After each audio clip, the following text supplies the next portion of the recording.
People pay good money to see this movie. When they go out to a theater, they want cold sodas, hot popcorn, and no monsters in the projection booth. Everyone pretend podcasting isn't boring. Turn it off. Turn it off.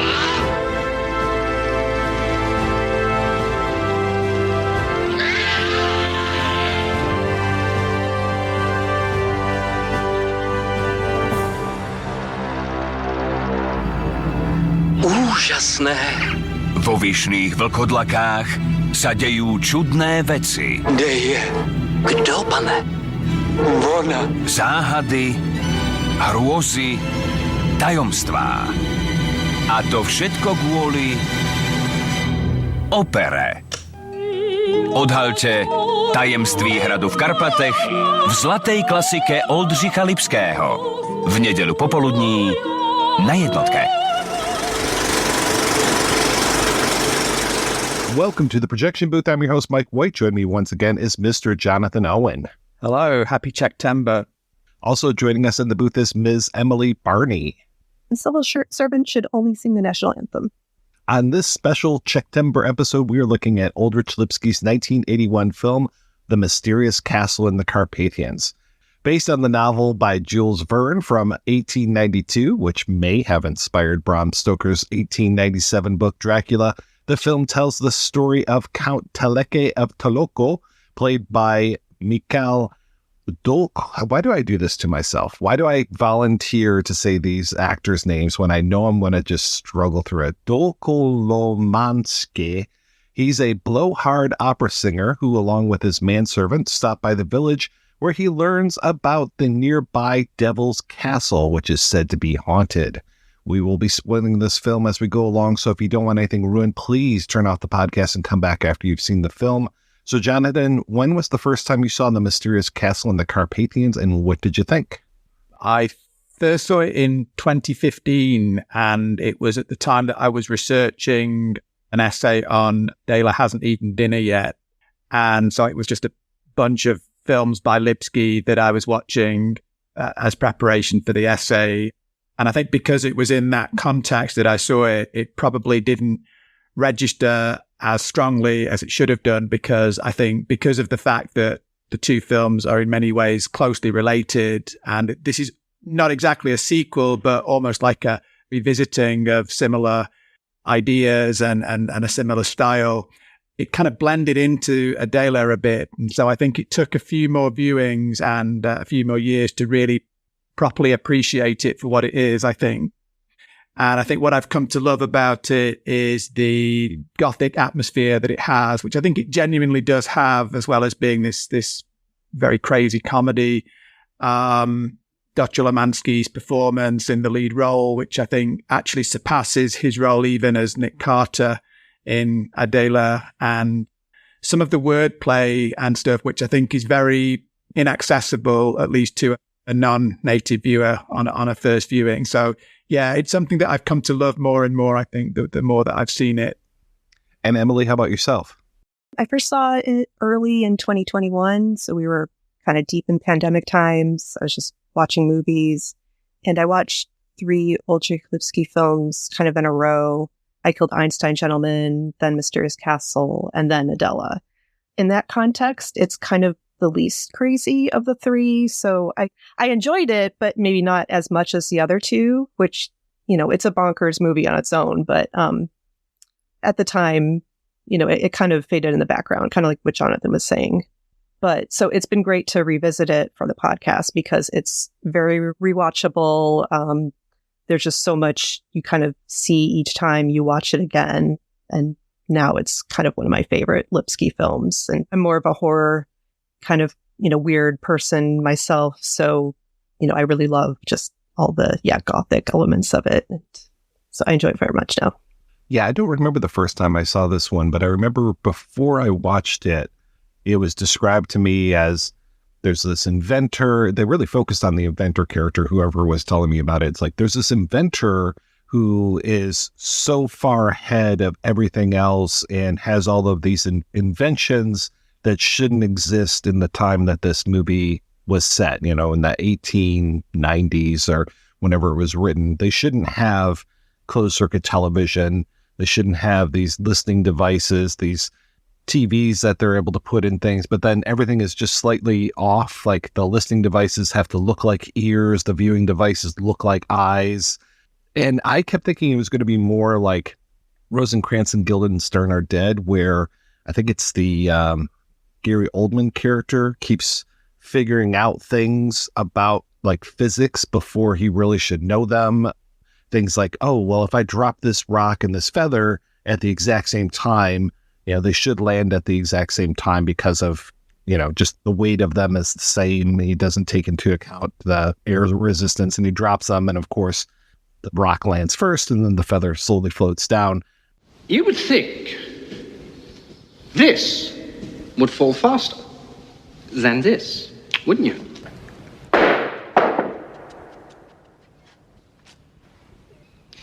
And you'd be absolutely right. And it's constantly him coming up with these like little ideas of how things actually work, even though he's in the wrong time. So I thought that it was going to be much more of that. I didn't realize it was going to be what it is, which I love how we want to like this main character, but he's such a dick.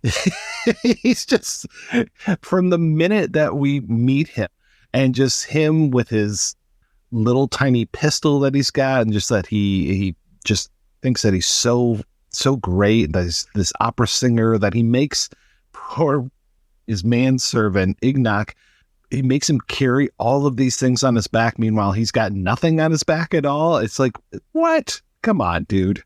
I mean, I think in regard to the inventions, I think it deals in a really inventive way with, I guess, what would have been the problem for a film adaptation of this book being made in the late 70s or early 80s, because I guess in the book, a lot of the inventions, I guess, are just a little bit ahead of the technology of the late 19th century. So I guess it was working with, the new inventions of like electricity and the telephone. Remember that in the book, I think it does mention Edison at least once, and it has to kind of like remind the reader that this is not set like in the, the 17th century or the 18th century, that this is sort of the present day and that this is the time of technological wonders. And so I guess those technologies would have been amazing at the time that the book was written. And I guess the problem for, somebody adapting it in the late 20th century is that these things now are banal. And I think the fact that the technologies in the film are so crazy and that they're designed in such a bizarre way, courtesy, of course, of Jan Schwankmeyer. And I think it manages to sort of preserve that sense of the bizarre and also make them funny, though, as well at the same time. And I think it treads that line between being amazing, but also just being silly. And I think that's kind of like a balance that the film gets right in other ways as well, that can kind of like invest in it as a story while also sort of seeing it as ridiculous. And as you said, I mean, there's nothing more ridiculous than the protagonist, I think. And what was really interesting to read about was that apparently the actor was not the desired choice of Lipsky. I think that Lipsky, although Docolomanský had done Adela before that and had been brilliant as Nick Carter, I think Lipsky had a little bit of doubt about whether he could pull this character off, which does seem strange in retrospect. I can't think of anybody who would have been better in that role, really, because he just gets the absurdity of the character so well, I think. And also while having this weird kind of dignity somehow. I think that he has a wonderful face, which is almost a little bit like Keaton-esque, I think. Almost this little bit of this Keaton-esque kind of stone face, which I think somehow just offsets how ridiculous he is as a character. And he's just a wonderfully absurd protagonist, I think. I really can't imagine anybody else in this role. As you said that, I was like, well, who else would play this? I mean, he does hit it so well. And yeah, it is a nice kind of counterpoint to Dinner for Adele, that he is that, boisterous Nick Carter and just so full of himself and so sure of himself. And he seems to have the goods in that movie, though he is played for laughs at times. But in this, he's this opera singer, and he will take any opportunity in the world to sing opera, and thinks that everybody, it's odd because he thinks that everybody in the world knows who he is, but then when he gets to the little village, they seem to know who he is, which is odd for me. I was like, oh, I thought they would not know anything about him, though I do like how, you're talking about the language, and when the innkeeper is just like, oh, we've had toffs like you in here before.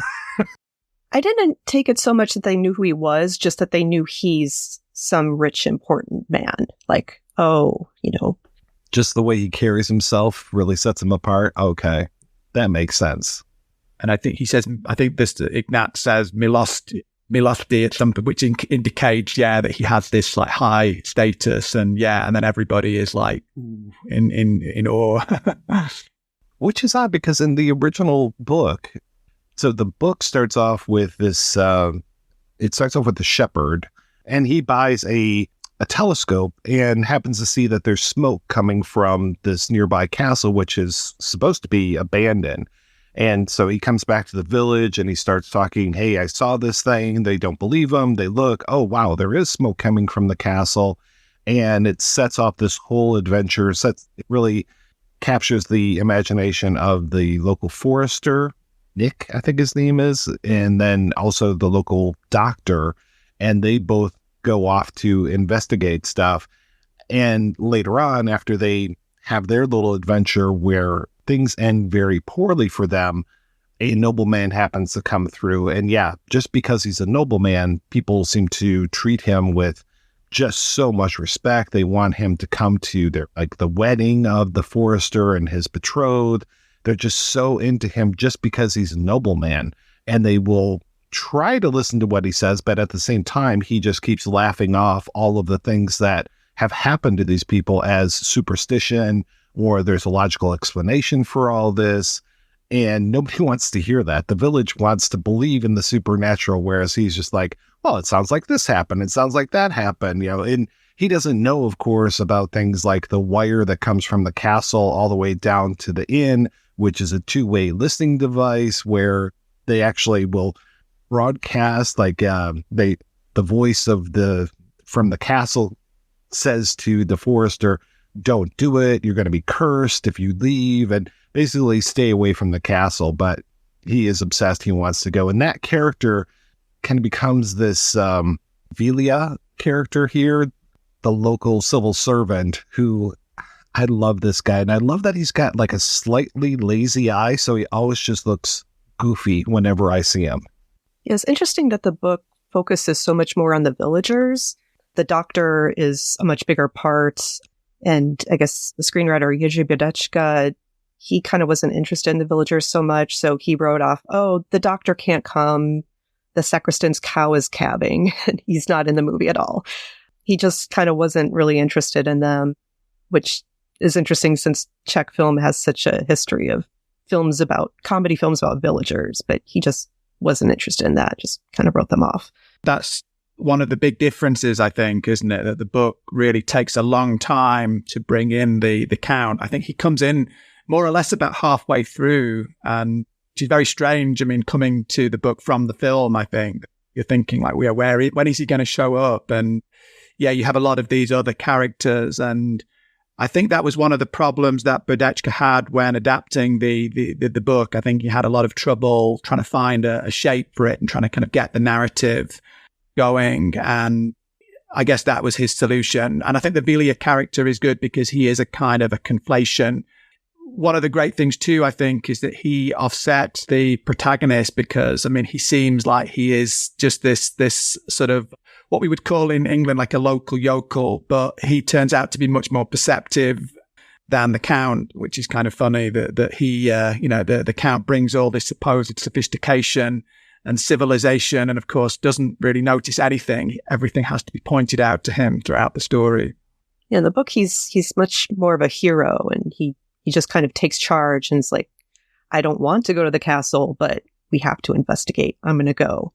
And yeah, so in the movie, he's, of course, just led by his desire to hear this sweet voice again. But he's kind of a dum-dum in the movie. Yeah, because there's this whole thing. Once he finds out that the castle is owned by Gortz, Robert Gortz, I think is how they translate his name in this. And he has history with Gortz, and we get to learn the whole history of stuff. And it's that part, I will say that this is an interesting adaptation because there are a lot of things that are very faithful to the book, but then there are other parts where we just go off in completely new directions. But this whole idea of the Count just happens to be going through this village and learns that the castle nearby is owned by his former rival, or his current rival, because he hates this guy because he blames Gortz for the death of, what do they call her in the book? La Silla, I think it is. But in the movie, she's Salsa Verde. So every time they say Salsa Verde, I'm just laughing, which is great. I mean, that's one of many things that is going on in this movie. And like, even, what's his name when he's on stage? The Canta Canto, which is like Il Cantacanto, the singer. So just happens to be going through this village where his enemy is, or where he owns this castle, and he's like, I'm going to see if he thinks at first that it's just thieves that are up in there, robbers that are taking over the castle, and he's going to bring the police and get this all taken care of. But then while he's going to the castle, he starts to hear this song of his beloved. She was an opera singer just like him, but in the book, he's not an opera singer. He's just Count kind of thing. He doesn't sing opera with her on stage, but in the movie, they are fellow opera singers, and he is obsessed with her.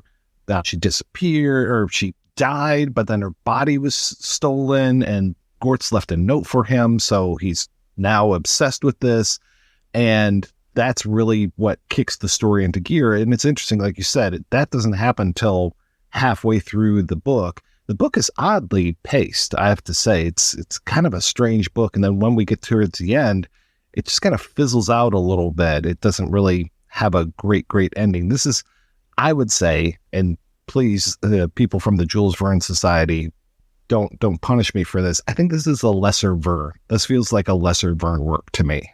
Yeah, this was the first Verne book I had read, and not being an expert or anything, I feel like, okay, I understand why I've never heard of this book before. It's likewise. Yeah. I mean, I only read it, in relation, having, I guess, studied the film. I only came to it through the film. Yeah. I don't think it's something I would have read, without any other reason. It's interesting that it has been adapted a few times, considering that it is a very difficult book, I think, to adapt. And I mean, looking at one of the other versions that was made, the Romanian version from the same year. I mean, it's interesting that too has to invent this whole backstory, because I guess that really reflects the fact that there's just not enough here, I think, without inventing other elements. And I think that, as you say, the fact that in the book, the Count is not an opera singer, and that then Budečka had to invent that whole sort of history about his relationship with Salsa Verde. I mean, I think from what I've read, I think that was the point where it came to life, I think, for Budečka. I think once he had found that element, he knew that it would work. And I think he had a lot of trouble initially trying to find his way into it.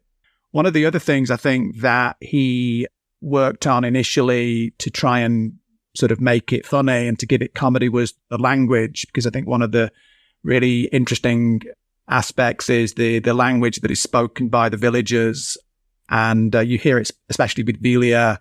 So basically, Teleka is speaking Czech, pretty much standard Czech. And then the villagers speak this weird kind of mishmash of, I guess it's like Czech, Slovak, and it's more or less this kind of like Cod Slavic language, which I guess would have been understandable to a native audience, but just sounds strange. And then you get little bits of like like Cod Romanian, like a lot of the names of things. It's like, I think you see Aparatula, for instance, when they're talking about like the TV set, and a lot of things have this kind of Cod Romanian feel to them. So that's another element that I guess Budečka brought in, this kind of linguistic parody. And yeah, I think adds another layer to it. But again, that was something that I didn't really catch on a first viewing, I think. Yeah, I noticed that with anytime there's text on the screen, I was like, that's not Czech. And then I would look it up and it's like, that's not Romanian either. It's just something he made up. So, and you'll see there's like Czech subtitles sometimes when something's on screen. It's because the Czechs need to know what it says too. It's just nonsense. We get those weird moments where the villagers, the innkeeper says something about like his lordship should sit on his ass, and then the count just like, such a charming dialect. And you see the innkeeper kind of put his hand up like, oh no. I should have said that. Yeah, it's like the joke that the innkeeper tells about I think it's about a general that he mentioned that stayed in this room. And I think I wrote down how he says it in this language. It's something like Bitva jsem presral, ale dobre jsem vyspal, which is like, basically, I very hard to translate, but a rough translation would be something like, I shit all over the battle, but I slept well. But obviously it doesn't sound good in English because you've got that nice kind of like rhyming couplet in the original. So yeah, a lot of it is kind of like really untranslatable, I think, or very difficult to translate. Yeah, I was curious about that drug that the Count gives to Vilja, where his fever disappears, and he's just like, oh yeah, this is an imported Slovak drug. And I'm like, is it aspirin? Like, I don't know what it is that he ends up giving him, but it is apparently a miracle cure. And again, science over the superstition of the villagers. I kind of took that again as maybe it isn't something special. It's just him presenting it as it's important. You know, the Vilja's fiance is like imported, you know, and it's because I imagine, you know, Slovakia is kind of the more rural kind of area of the country. You know, they're not really known for their great achievements. So I think that was kind of a joke that it was a Slovak drug, you know, that maybe it's just. I think that it's meant to sound like this very fancy, exotic thing, and it isn't, because I guess Slovakia is not really that far from wherever this is meant to be. I guess it's not really very far, and as you say, not known maybe at this point for very sophisticated medicines. I love the fiance. I love the fast motion of her knitting the sweater, and when she holds it up to him and then looks at the picture, and the picture changes from him wearing his current outfit to wearing this new outfit that she's making for him, and it changes into this color photograph. Just these like little things that go on in the movie are really nice. Or like when the Count and his manservant are talking in his room, and the Count's looking away from the window, and out the window you see a rocket ship taking off. Just like he's completely clueless that there's this huge light in the sky, and nobody seems to notice that Orphanik, this character that we will meet shortly, that he is sending rockets out. And that was his 420th time, I think. And he's still missing the moon, but eventually he'll get it. He swears that he will. Yeah, this time it won't fail, you know. Oh, and then you get old Tom, the quote-unquote deaf and dumb guy in the village. Wow, that guy, that actor is amazing. The way that he moves his face and just his fake beard is beautiful. He seems to be the carrier of a lot of inventions. And I love the image of him going through the forest when he's taking message up to the castle and he's riding on that little scooter thing. And just the way that his cloak is covering it all, and just the little smokestack is coming out the back. I love that. And I love the music during that part as well. The music in this movie is pretty fantastic. There's a lot of really good caper music, isn't there, I think, in that? Yeah, because there's even a scene later on with some people that work at the castle where it feels very Keystone Cops, and even the policemen themselves feel very Keystone Cops. Yeah, there's a lot of fast motion, isn't there, I think, at certain points. I mean, I think the actor who plays Tom, and that's another name, actually, which is doesn't really translate as well because I guess literally the name is, it would be like Tom Deaf and Dumb, which the translation is Tom Hluko Niemiec. Niemiec is also the word for German. So whether that's meant to indicate, again, it's like this foreign kind of colonial presence in a way. And that actor is Augustin Kuban, who I think is probably best known, other than this, he's best known, I think, for playing the figure of death in Deserter and the Nomads, the Jacobisto film, which again, I guess puts his appearance really to great use. And yeah, he's just such a physically striking presence. Yeah, he so is. And I love when he's sneaking up on them in the forest when they're finally going to the castle, and him in that giant tree and everything. Or him with He's got that staff that has the two branches that come out that have the ears on them, and then the giant eyeball at the top, and the way he's just like moving himself back and forth. And then you get to see the signal being played in the castle, because eventually we do get to see into the castle, and we get to see that it is Baron Gortz and his personal inventor, Orfanek, who's played by the one and only Rudolf Horszynski. I've never seen Krasinski play this broad of a comic character, and I really kind of appreciate it, just because we've talked about him so many times on this show before. We talk about that his purring voice and just the way that he can play crazy, insane, and you don't know exactly which one he is, in the cremate or a murder check style. He plays such a different character than he does in this, where he's got the super thick glasses plus the eye patch plus one arm the hand is cut off, so he's got like all of these kind of Mr. Hand from Enter the Dragon type devices going on with his fake arm, and yeah, he's amazing. I was thinking of the bathroom buddy in Gremlins kind of at the end. I kind of keep messing up. Totally, especially when he's like trying to get that knife to work. His description's just kind of how it is in the book too, which is interesting. Just that's how he's written in the book. Like, he looks crazy, but it's like that's kind of how it's written, so. Yeah, I really appreciate that too, that he's just playing this really broad character and just giving it his all. I mean, you feel in a way that, he didn't really even need to do this movie, because it's not, I guess it's only a supporting part, but he just puts everything into it. I think, one of the really, I think interesting things about all the inventions is that, you have the ear, you have the eye. And to me, it kind of relates to the fact that, you also have this obsession with the voice, of the voice of Les Steele.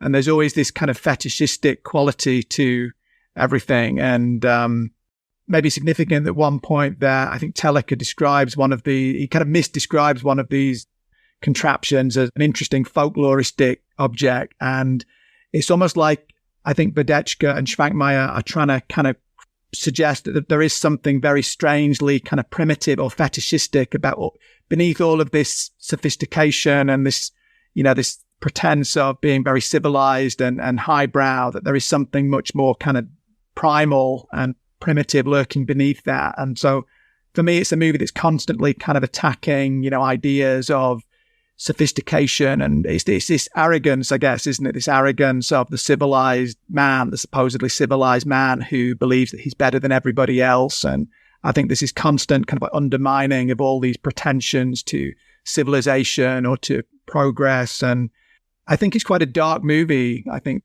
what it's saying about, progress and science and culture, it's really quite a bleak message ultimately, I think. Berdechka, like, he kind of wrote Adela as how Eastern Europe views the West, but this movie was how Western Europe views the East. And you hear these kind of little microaggressions that Count Teleke says, these people. He kind of reminded me a bit of Agent Cooper in Twin Peaks when he first arrives, just, the trees and, these simple people. And, that's just how he navigates this region.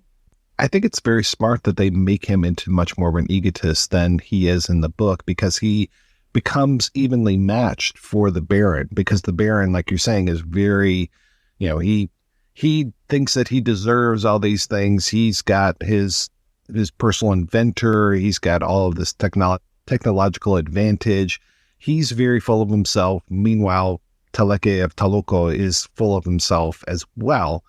Both in the book and in the movie, they get rid of Ignaz pretty quickly. He goes to find the police, but I think it makes sense that they keep Vilja with the Count. So it's like basically 2 against 2 with that. And then also I like that Vilja is in love with Salsa Verde as much as the Count is, even though he's just had the one encounter, but he can't get the song out of his head. He just keeps seeing the image of her in her full opera regalia singing this aria, which he happened to spy through a window before the chain that he's holding on to becomes electrified and makes him drop, which again is very much like it is in the book.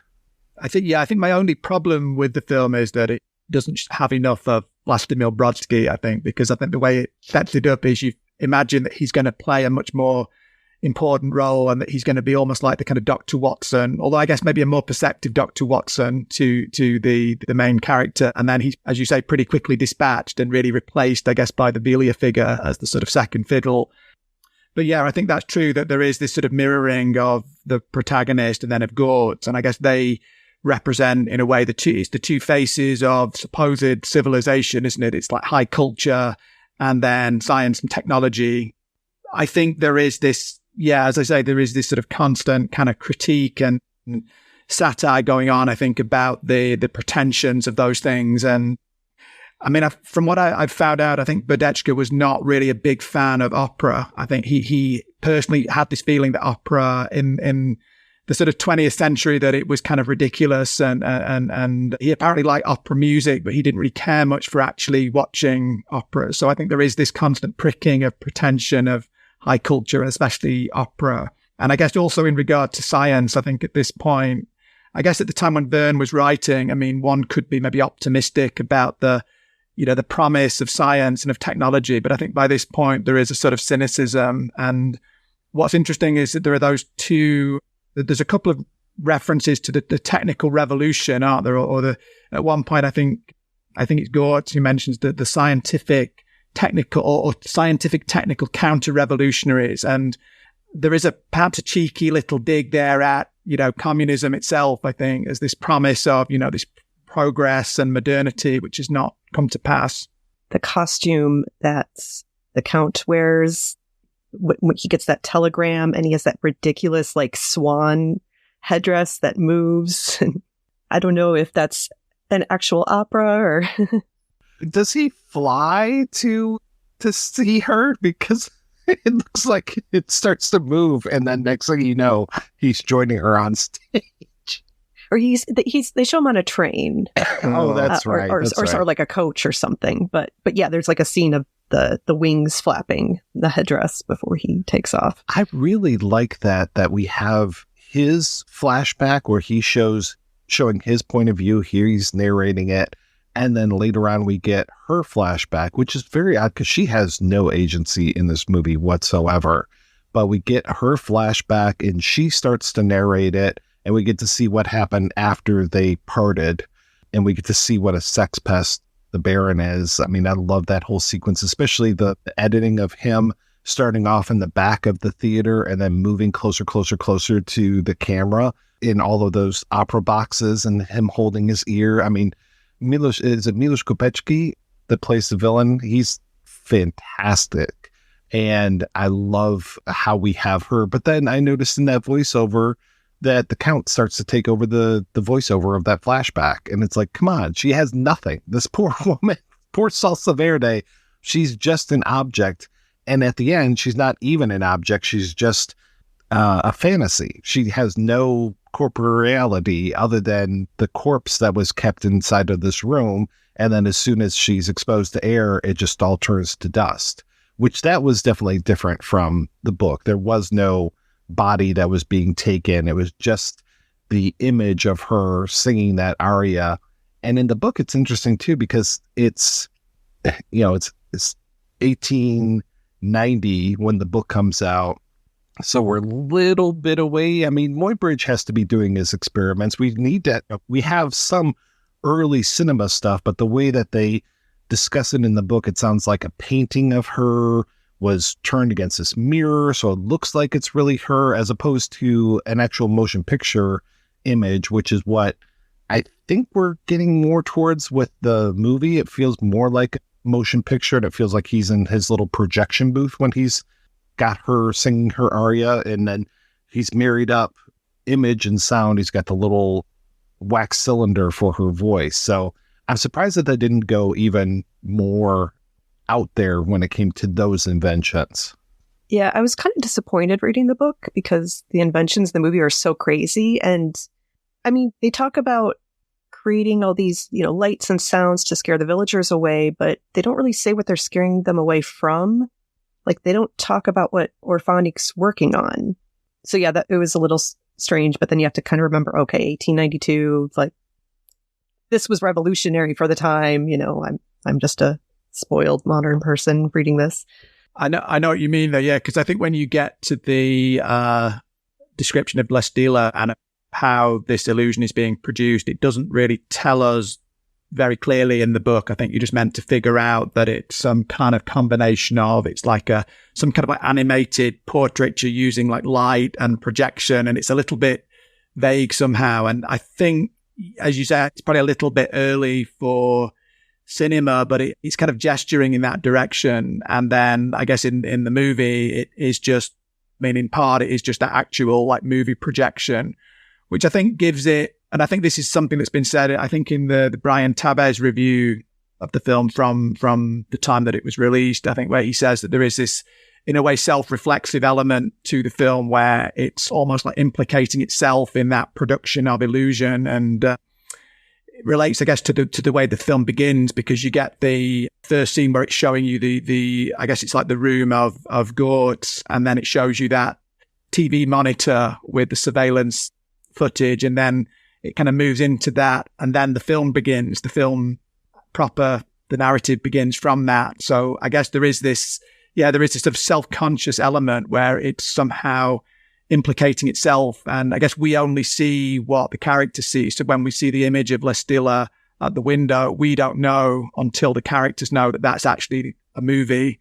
So yeah, I think that adds a nice touch of kind of self-consciousness somehow to it. And clearly it doesn't seem like film has been invented yet in the time period of the movie, because, the Count, he's shocked when the film gets knocked over and it disappears. Like, he has no idea what's happened. Right. And obviously nitrate stock as well, since it burns up like nobody's business. Yeah. And that was the thing about Verne, is that people still talk about is, oh, wow, he was so visionary and he was always thinking about the future and, would come up with these ideas in his science fiction that would eventually come true. It's very kind of Arthur C. Clarke as well with some of his forward thinking. I think a lot of science fiction authors are always trying to figure out what the future is going to bring, and Verne was very good at it.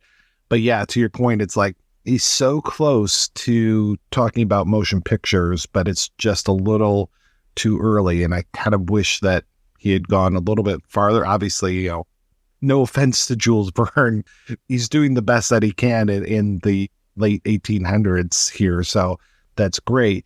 But yeah, when it comes to Mysterious Castle being done in 1981 to being done, almost 90 years later, it's like, okay, yeah, you can go bigger. You can definitely go bigger. So I did like that they did go bigger and that they have the TV monitors, because I don't think we get the monitoring really. I think it's just audio that we get from the pub up to the castle. We don't get the visuals as well. Almost glad that they didn't broadcast the audio from the castle to the pub and create all of that stir that we have. Like you said, they go away from the village pretty quickly. We're just there for just a couple scenes. We don't get a lot of village time, and we really spend more of our time going to and being at the castle. And I love the whole thing of the room that they're in, where they have the door that basically has the magic eye that will open the doors, and they just like a couple of yahoos just jumping back and forth through this door like, woohoo, this is great. And I'm like, was I like that when I was a kid? The first time I went to a grocery store and the door opened for me, I probably was. And it kind of helps set up just, they're not used to technology. Like the fact that this is something a child would be excited about, that this is just something completely new. Billy doesn't know what a WC is, And it's an amazing one, isn't it? That toilet with the kind of weird sort of ornamentation along the seat. Would neon lighting have been invented? Because that's another great moment, isn't it? When you see that lit up. Well, that sign is beautiful. Sort of doorway. I love that bit. And you still want to go through it? Yeah, over the big arch with the two fingers pointing. Welcome, Count Teleke. And I love how Gortz is always on him, calling him Count Teleke of Toloko instead of Teleke of Toloko. Teleke. Teleke.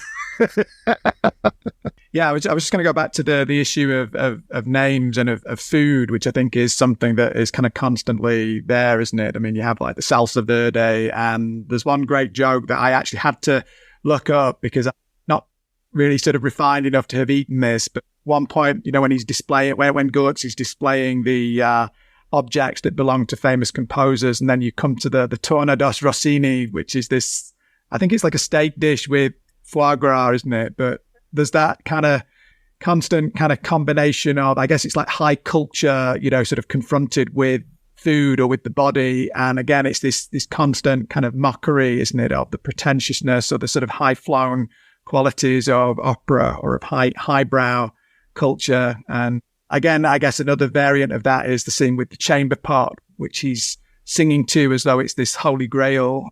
For me, that's all about Badechka, I think, and his, I guess on the one hand, being very sophisticated, very sort of cultivated man, but at the same time, also being aware, I think, of the sort of excesses of pretension that people could go to. And yeah, there is this sort of constant, I think, mockery like that.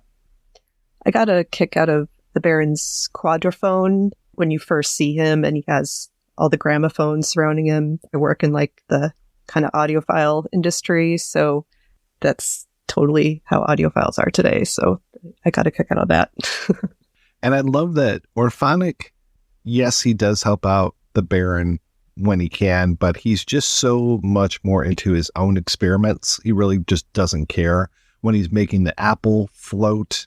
And it's great. He's got an anti-gravity device that he's working on. It like it's nothing. It's just like, and the apple floats up. And the Baron isn't impressed or anything. He's just like, what are you doing? And then eventually the apple falls and splashes and gets all this stuff on the Baron's nice white shirt. But he's just constantly doing stuff. The whole thing where he's putting a plug up his nose. Just like, animal electricity test. It's so good. And then he finally uses that to like ruin the phonograph recording of Salsa Verde just to get his revenge, because once the Baron's done with Orphanik, once he's done with everybody, he just wants to cut all strings, and he blows up all the workers from the castle. He tries to kill Orphanik, but man, the end of this movie where you're just like, is this guy dead now? No, he's getting up. He's gonna do some more. Well, what about that character? He got stabbed. No, he's gonna get up. He's gonna do some more. It's like, nobody's really dead at the end of this movie until the walls start tumbling down. I think Orphanik even says, like, I'm definitely dying at one point, and he still doesn't die, though. Must be the only film with an execution by double bass that I've ever seen, I think. I love that the Baron, too, is obsessed with beards. He's got that whole thing. He loves Tom because Tom's got that great beard. And Tom's beard does that awesome thing where it pulls apart and there's different objects on his chest. There's the one where it's the 3 guns. There's another where I think it's a portrait of Bastilla or Salsa Verde that he's got there, which it's fascinates like a pinup. Vilya. Yeah. Right? Okay. It's a pinup with a bare bottom. And that he's so mad, the Baron is so mad at Orphanik because he's only got the goatee, and he's just like, why don't you invent a beard for yourself? And when it's finally revealed that Toma's beard is fake, like the Baron is so upset. And I thought for sure when Orphanik had this knife going, I didn't think he was going to stab the Baron. I thought he was going to cut his beard off. And I was just waiting for that to happen. I'm surprised he doesn't make fun of Toloko for having no beard either, because he's a very clean-shaven man. At least Vilya's got the mustache. That scene with Orphanik and the knife, like that was pretty creepy. That's probably the scariest moment of the movie. Yeah, it is a bit of a shock that you do see the blood, don't you? I mean, I think for this, maybe, I guess by this point, they were a little bit freer in what they could do. But yeah, I was a bit surprised to see that, yeah, it actually is a real stabbing and that there's blood. And then you have that scene of it's like an animated scene, isn't it? Of the fake arm and the various like implements coming in and out. Of course, I mean, I guess even if we didn't know that this was Schwankmeyer, I think we would guess. And I think this actually was made before Dimensions of Dialogue, but it's almost like a run up to Dimensions of Dialogue, isn't it? With those kind of like exchanges of objects and the mismatches of objects. So it's nice that Schwankmajer got this opportunity. You almost feel like he's kind of playing around with some of his ideas there. And I guess this is sort of coming the end of the point where Schwankmajer had been banned from making his own films. And, he would get these projects like this. And of course, he worked on Adela as well. And it's nice that I think Badechka, who I think was in many ways like a sympathetic spirit to Schwankmajer, that they gave him this chance to kind of try out some of his kind of crazy conceits and ideas as well.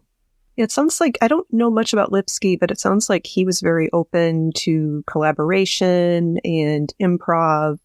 So yeah, he was just happy to have people bring their energy and do what they want to do. So I think Badechka and Schwankmajer were friends. Yeah, I think that's true. Because I think there's an animated film by Badechka, I've forgotten the name now, which is based on where he used the artwork of Eva Schwankmajer, the wife of Schwankmajer. And there was a Miller on the River. That's right, yeah. So yeah, there was an admiration by Badechka for surrealism. One of the interviews with Badechka, he talks about his affinity with surrealism, and I think specifically he talks about Valeria and A Week of Wonders, and about how, I guess, something that connects surrealism with him was this love for popular culture or for sort of pulp literature. And it's all about finding I think he calls it the unknown humor or the unconscious humor, and also the sort of unconscious elements of poetry in popular culture. And if you think of something like the love of the Nick Carter stories in Adela, I guess you have that same fascination really with I guess like what we would call low culture or pulp. And it's all about finding the strangeness in that. And I mean, for me, I think there's a really fascinating trajectory, I think, from Lemonade Joe to Adela to this film, where I think in Lemonade Joe, you're seeing much more of a parody. And I think that film, because of the time that it was made, had to be framed much more as a parody of the genre that it was working with. But I think by the time you get to this point, I think the time was a little bit freer. So I think they were a little bit less constrained to make everything a parody of genre conventions. I think they were a bit freer to just make a real Gothic film. So I feel that somehow you see more of the love for the actual genre material in this movie than you do, say, in something like Lemonade Joe. Even though I love Lemonade Joe too. And I mean, that I think was also popular because people just loved Westerns. And of course, Badechka was probably the biggest fan of Westerns in Czechoslovakia. But I think somehow the genre is allowed to breathe a bit more in this film.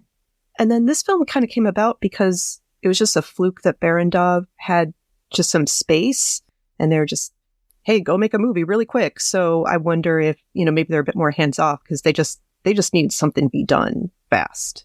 Yeah, I was really surprised to read that. Yeah, I think it had been a project that had been knocking around, I think, since the 60s and had just been shelved at some point. And I don't think Lipsky or definitely Badechka, I think, was not attached to it at first. And I think it was one of those projects that came about because of the Italian involvement in Czechoslovakia in the 60s. I think it was Maurice Ergas who I think initiated the idea of doing an adaptation of it. But I don't know if it was meant to be a comedy originally. And then I think, as you say, by the late 70s, I think there was just this point where they had studio facilities free. And I think it was just pretty much just because they had that opportunity to do it. And then I think Badechka got on board, and yeah, it seemed to have come together pretty quickly.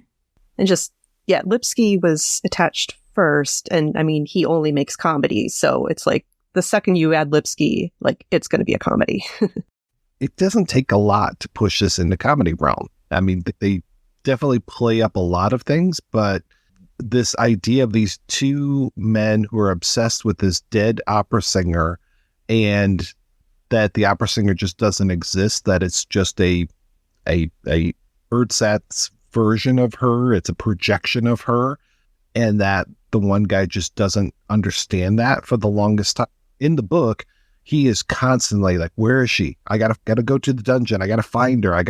Salsa Verde is here someplace. I need to find her. And in the movie, it's, yeah, he kind of does that, but he's not nearly as obsessed. He seems to be I don't know, he sees the body, sees her there, and I think that sates him for a while, but then when he finally hears her singing and rushes in and destroys the mirror accidentally, there is inherent comedy to this, I think. But I found while I was listening to the book, because I listened to it, I didn't read it, but I found it felt very much like it was doing that whole thing that a lot of authors were doing at the time, the whole idea of serialization, because it felt very serialized as far as each chapter would take us to a point where it left us wanting more. And I really appreciated the way that he did that. Again, I don't think this is the strongest Verne book out there, but I liked how he was setting up each chapter. And even when it came to the return of Nick from the castle, that we start off with his fiance and we get to hear more about her. And then eventually his story rejoins her and we get to hear a little bit of what happened. So as a reader, I was like, or a listener in this case, I was really intrigued as far as like how they're going to get back to this and tell me more about this story, because we end one chapter with him, with the Velia character, the forester, trying to, he tries to climb up this chain to get around the drawbridge, and next thing you know, he's passing out, and then we don't know what happened to him until the end, near the end of the next chapter. So I thought that was a nice way that he doled out information, and I was really paying attention to how we get information passed along to us in this version of it, just again with, you know, when we meet Velia, when we meet Teleke, when we meet Orphanik and the Baron. I mean, like I said, it does take a long time for us to actually see the Baron's face, but then once he's there, he is big presence. And in the book, Bastila, like, she never actually sees him. She just feels this presence. So it's kind of funny that the movie does this 180 where, you know, Miloš Kopecki's just in your face and with all those great faces that he makes. When she says, I never want to see your face again, he's like, okay. And then the next thing you see is he's all bandaged up. And the way he's in the audience, just like bandaged completely from head to toe and trying to clap and everything. I'm just like, yeah, this is great physical comedy. I love it. And in the book, it's like she likes the Count, but it seems like her motivation to marry him is more, she just wants an excuse to retire, to get away from the Baron. But in the movie, they're more just, they're in love. They're kind of equal partners. And then she tells the Count about the Baron, and the Count says, hey, let's get married. It's kind of a more equal relationship in the movie, even though she is a very small, minimal part of the movie. And her death is so strange, where I'm like, did the Baron steal her soul by capturing it? Like, I kept thinking that he had a motion picture camera because I wasn't aware of what was going to happen. So I kept thinking that he had a camera in the audience and that he was capturing her. And the night of her final performance, she does this big aria, and at the end, she passes away. And I was like, well, did he steal her soul with this equipment or something? But no, it just seems like this odd coincidence that she happened to have an aneurysm that final night. And at least in the movie, it feels like she was scared to death or something, but I'm not exactly sure what happens, why she has to die at that moment. Well, but she faints when Teleke gets the telegram to go to her, and she faints, and then it's, they say, oh, she has a heart condition. So I think the Baron is just playing on, like, he knows she has a heart condition, and he knows he can make her at least pass. I don't think he intended to kill her, but he knew he could at least have her pass out, and he could kidnap her. But yeah, in the book, it's not as clear, I think, what happens. And then in the film, he delivers the ultimate shot, which is the sort of party blower thing, isn't it? It's just really ridiculous. And right in our faces. Should have been a 3D film. Jonathan, didn't we just see a bust of Beethoven in Murder Czech style? Good question. That sounds right. I can't remember offhand, but it would make sense. Yes, I think in the protagonist's apartment there is a bust of something. Okay, because when they use the bust of Beethoven to break down the door, this feels very familiar. And it's okay, of course, because Beethoven only wrote one opera, so... And I just watched 4 Murders Are Enough, Darling, and I think there was something with a bust of some prominent person in that too. I think that maybe that's where I'm getting it from. That's probably where it's at. Because I knew sometime this month I had seen a bust of Beethoven other than being used as a battering ram. And just the way it gets progressively more squashed, doesn't it, each time? It's really, again, total disrespect for high culture.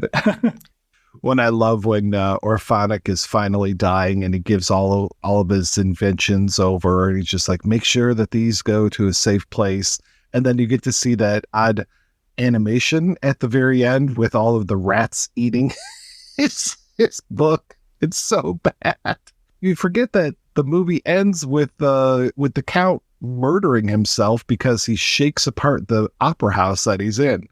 It's a dark ending, isn't it? I think the fact that it's animated and the tone is still so jolly kind of belies the fact that it's pretty nihilistic, isn't it? Because again, and that's the ultimate commentary, I guess, isn't it, on both opera, the high culture, and the technology, or the sort of idea of scientific progress, because both are put paid to pretty quickly. And the tone of the movie is, this is the best thing. We didn't really need those inventions. They could only have done harm. So just better let the mice eat them. Yeah, it's a very funny movie, but it's very, just a man takes a woman's body and keeps it preserved in this room. And, it's very dark. Especially when you see the corpse after it's disintegrated and you just get the teeth and the hair and then that machine that was making it look like she was breathing. Ugh, that's really pretty gruesome. Yeah, I really admire that they went there because, that could have just been done in a very silly way and just in this very pathetic way. But there is something creepy, isn't there, in that, I think, especially as you say, the teeth, the sort of like the sense of this body that's just been reduced to sort of like mechanical, like automata. It's a very, there is something pretty gothic about that. And I mean, that's not in the book at all. I don't think there's anything, there's nothing comparable to that really. So I do admire that they kind of like actually did something that was a little bit more serious there. And the way the Baron talks about her, he says, oh, she's only good to polish silver with now. And it doesn't matter that her body disintegrated. I own her soul. I own her voice and her image. Towards the end of the book they destroyed the image, but he's got the voice and he's got that basically the wax cylinder type of thing with her voice on it. And that's when the Brodsky character shows up again and shoots that out of his hand, destroying it. And that's when he's just like, I give up completely because now I don't have anything from her and I'm just going to pull these castle walls down on myself.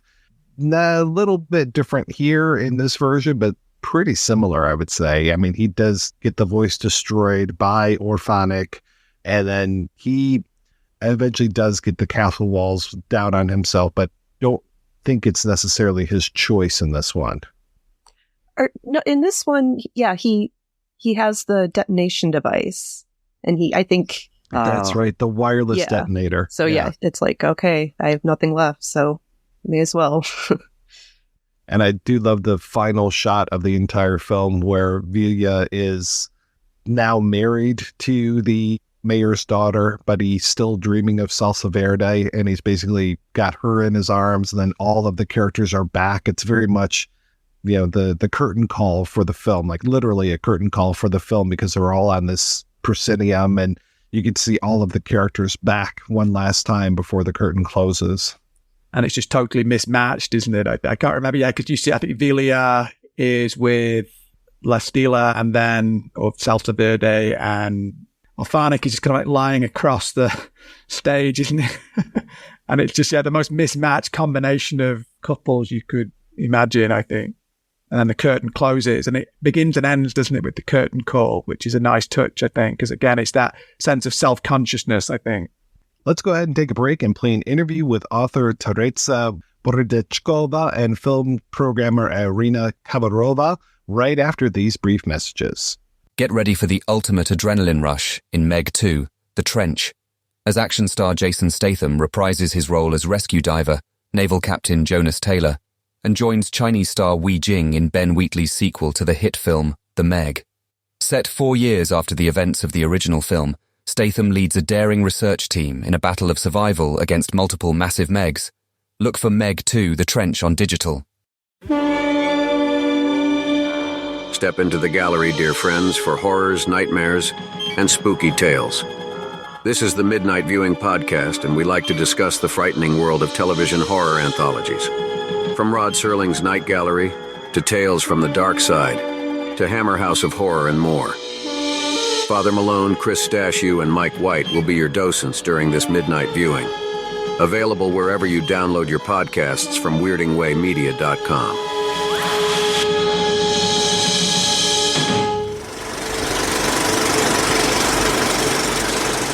My name is Teresa Rdečková. My name is Irena Kovarov. I don't even know where to begin. I guess if we can start with your dad and talk a little bit about him and his career and how he even became a filmmaker, because he was a writer, director, animator, so many different things. Can you talk a little bit about him? He was this generation being born still in old Austro-Hungarian Empire in 1917. That means that this was a generation of filmmakers with no film schools, of course. Now the question is where all these people have learned to all this from. We all are now learning more than in film schools, and mostly from other films, from films being already made. And definitely in the case of my father and his friends, those were first of all American films, good Hollywood films from 30s and the early 40s. Of course, comedies by Lubitsch or Capra or whatever. Then he was very touched by this, what is called Western epics. That means not only like Westerns, simple Westerns, but Westerns that in the same time are saying something really about the big country of America, because he was living in a tiny, almost claustrophobic society. And especially during World War II, this was a big push and a big help. Yeah. Now, you were born in the late 50s, and I'm so curious, how did you discover that your father was a filmmaker, that he wasn't just the guy who gets up in the morning, goes to a factory, and comes back at 5 o'clock? Indeed, he was really going to the factory because he was employed in animated studios, Brothers in Tree, and he was going practically every morning there, but it was not very far. It was something like 10 minutes by walk. But the other thing was that this, I would say, film loving or films being filmed fun, this was a part of the life, because I think we didn't have any television, but I think I was the first time in the movies when I was something like 3 years old. And it was something like a duty. It was not only that I could go to the cinema, I was obliged to go to the cinema. So when he couldn't go with me, he was sending my mother or the aunts or whatever. So I was from the very early age a moviegoer. And I realized one more thing, because I'm a screenwriter and I'm a professor of screenwriting at a Prague Film School. You meet very many people who are in fact not able to read screenplays, because this is another way of reading. And in my case, or in the case of people like me, I was aware of the screenplays as soon as with the books, because screenplays were everywhere around me. So in the moment when I started reading, when I was 7 years old, I was reading books, but also screenplays. And I think it's developing also something like film eye. Yes, that you are not thinking in terms of literature in the words, but you start to think in pictures, in images. He was aware that he was filmmaker since the very beginning. He was more filmmaker than anything else, in fact.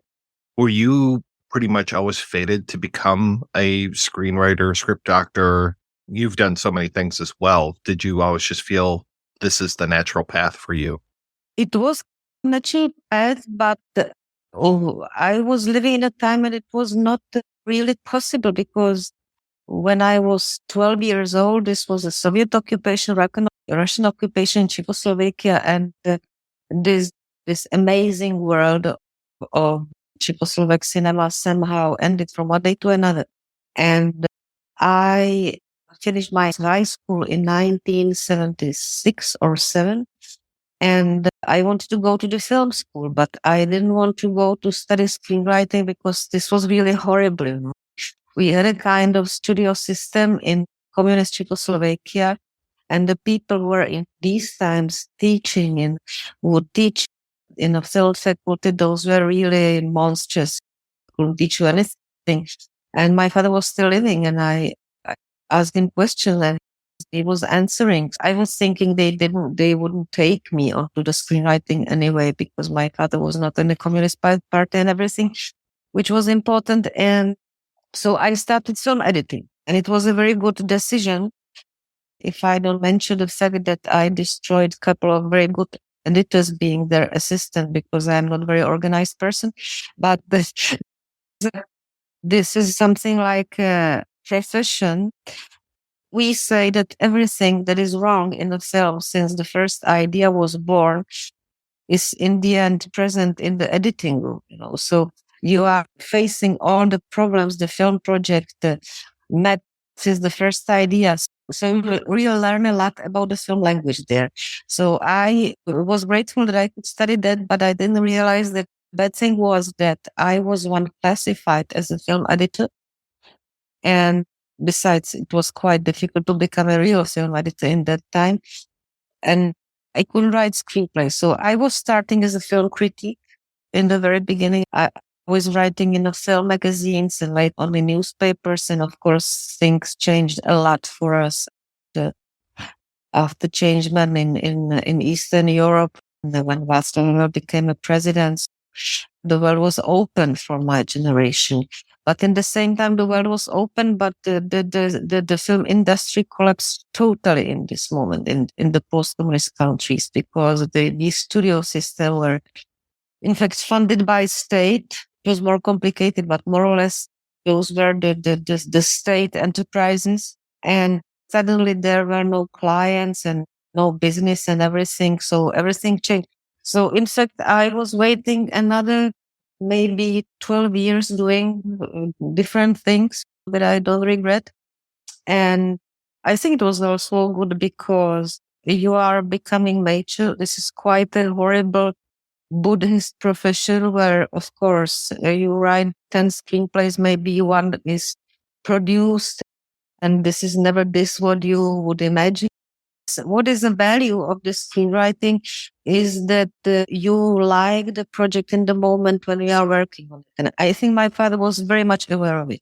I learned this from him, that this is not very often this is not the result because it's very uncertain, but this is the creative work itself on a project. How did the Prague Spring affect your dad and his fellow filmmakers? He was one generation elder than the filmmakers of the new wave, let's say. And a good thing for him that he was never really a part of this communist system, but this was a very special group of the artists who were functioning, in fact, as a kind of vitrine of communism. This was, for example, the puppet animator Jiří Trnka or some others. Those were people who were mostly doing films that were unpolitical, much closer to the Western culture. They could travel because they could speak languages, which was not obvious because the Western languages in these countries were forbidden since the beginning of the 50s. I think my father had a kind of reputation since the 50s already, or the late 40s, because he was first the screenwriter of Jiří Trnka. And the second, he was a screenwriter of another actor and also Jan Very, who was in fact something like an astral twin of Orson Welles, if you know, this kind of the very general artist. And they wrote together a very beautiful comedy about Emperor Rudolph II, which was very funny. It was a huge success. So from this moment, Jiří Brečka was classified as someone who is not bringing troubles, but success, and this was good for everyone. For example, he was working with Wojciech Jasný on his very beautiful film, One Day, One Cat, or When Cat Comes. It has, I think, Irena knows different titles. It's called Cassandra Cat. I think it was never released, in fact, in the United States in the end. Was it? I'm not sure if it was, but it's definitely now out on beautiful Blu-ray. He had a humor, he had a poetry, he was oriented very well in the contemporary Western film from Western Europe and from United States. And he was one of the admirers of, let's say, America legend. Yeah. He was never in United States. In fact, he was supposed to go there twice, but he never came out from the different reasons. But he saw so many films that he had his special vision of United States, I must say, without having any illusions, because we had an access, as very few people had it, to the American press and to the American film press, like American Film or Take One, or also different American magazines. And that's how I learned English, for example. And so in this mood, he made this film called Lemonade Joe with Oldrich Lipsky, which is in the same time parody and chant of admiration towards American legend. Yes. Because you must realize that people who were working on Lemonade Joe, those were very often people who never saw Western films in their lives, So they had this love they had from the pictures, from the telling of the others. And I still have a collection of the pictures from a classical American Western, very good ones. And if you see them, you can follow to which point, for example, the photographical composition of Lemonade Joe is taken, or if is stolen from these classical American films made by John Ford or the others. This is very interesting. So his view on America and its culture was very, I would say, ambivalent. He was a big admirer of this legend of the big culture, let's say. This is because big culture means freedom, You take your horse and you ride and you have a lot of space. We have no space here. We are a tiny country. And plus this was a communist country, so people were really close, like in a shoebox. And the other thing was that he was from time to time very skeptical towards official American politicians and so on, which was not always the case of the people who were American fans in Czechoslovakia. For example, he was someone, when would he live in the United States, he would certainly vote for Democrats. And this kind of personality. And then after, this was your question, after 1968, because he was not in communist culture, this was good for him because he couldn't be kicked off the Communist Party. So he still could stay in the studios in Barrandov. In these times, people are employed as screenwriters or directors, and they were earning something like a basic salary, which was very low. And only after shooting, or only after being employed, making a film, they were paid better. That means that he was something like out of business for the moment. The last film he was working on really well were Prague Nights, that Crocodile really is last month. But in the same time, he was still writing, and he wrote a couple of screenplays that were never released and realized. And then, because he was very much friend with the director Oldrich Lipsky, who, by the way, has 100 years anniversary, 100 years from his birth next year. And Lipsky was still part of the system. They were thinking that they would love to do something else together after Lemonade Joe. And I think that the reason why it was possible was the fact that after the 6 years of the transformation, of the very negative transformation of Czechoslovak culture, the cinemas were empty and film industry was losing a lot of money. And in the end, it was more or less clear that Andrei Lipsky who was a member of the party, was a kind of guarantee that politically it was okay. It was like that. So it was possible to make the film, which was called Adela Didn't Have Her Dinner Yet. And this was another dream of Jiří Brdečka, because he was always very much in love in the Nick Carter crime stories. I remember that we had a book of Nick Carter crime stories since I was really a very small child, around 4 years. It was very bizarre because it was a very beautifully made books made from these pulp fictions, this pulp. And he started to write. And what is important to know that in this time, James Bond, which was already very much present on the international scene, was not well accepted in communist countries because he was taken as a kind of personalization of the capitalism, of its brutality and everything. And it's if they wouldn't see the comic part of this figure. And my father didn't like the James Bond also because it was a little bit aggressive and brutal. And if you live in a country like that, you are sensitive on this. But in the same time, he was fascinated by a certain involuntary magic and humor of these Nick Carter stories.